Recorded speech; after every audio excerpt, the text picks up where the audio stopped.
На неколку дена пред американските председателски избори излезе филмот на режисерот Оливер Стоун W за животот на председателот Џорџ Буш. Исто како и претходните филмови на Стоун, JFK и Никсон, и овој е контраверзен заради употреба на имагинацијата во конструкција на приказната наместо стриктно задржување на фактите, како и заради психоанализата на актуелниот председател.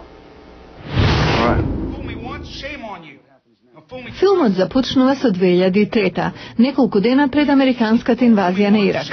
Режисерот Оливер Стоун го представува председателот Буш како идеалист, но лесноверен човек, заведуван од членови на кабинетот кои се со собствена агенда. Председателот го гледаме како донесува одлуки врз база на инстинкт и емоции. Го сака спортот, би бил добар бейсбол тренер, но обкружувањето и односите, особено со татко му, го туркаат во друга насока. Приказната за таткото и синот е во срцето на филмот, вели режисерот. Partying, chasing tail, driving drunk. I got it. Who do you think you are? A Kennedy? You're a Bush. Act like one. Во потрага по својот пат, W ја наоѓа религијата.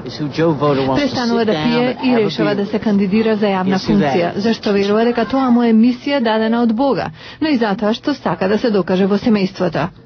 Но како председател, филмот покажува дека тој не ги слуша оние кои не се согласуваат со него, туку тие што му го хранат егото. Everybody in agreement then? Yes, sir. Yes, sir. All right. May God bless the troops. May God bless America. Акторот Джош Бролин го игра председателот. Дженифер Бенкс е Лора. Филмот е драма што не се додворува ниту на републиканците, ниту на демократите.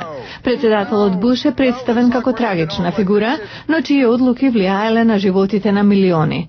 На неколку дена пред изборите, филмот испраќа порака до американците дека гласањето е сериозна работа.